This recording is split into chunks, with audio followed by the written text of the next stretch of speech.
svojej kolekcii som sa inšpirovala štruktúrou kávovníkového lista a štruktúrou zrnka kávy, ktorú som si značne zjednodušila.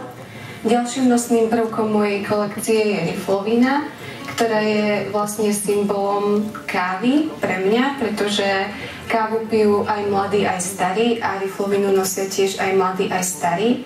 A taktiež je to prechod od robotníka, pretože riflovina bola pôvodne pracovný materiál a je to prechod k luxusu pitia kávy. Som Daniela Šalatová.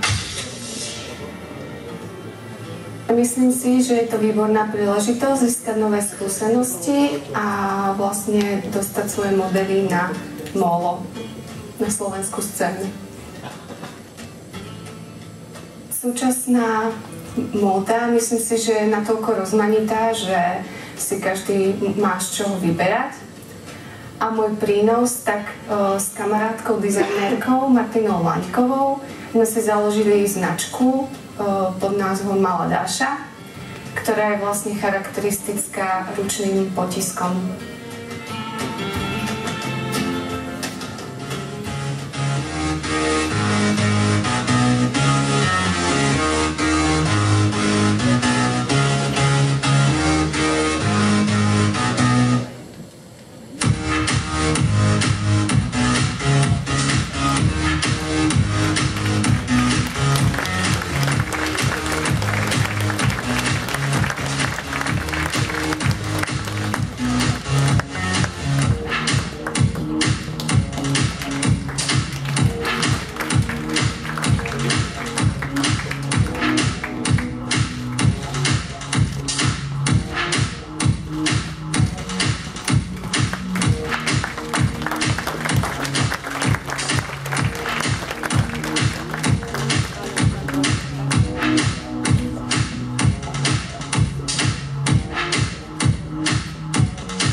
Daniela Šalátová, Peter Modrovský a Lucia Havlovičová.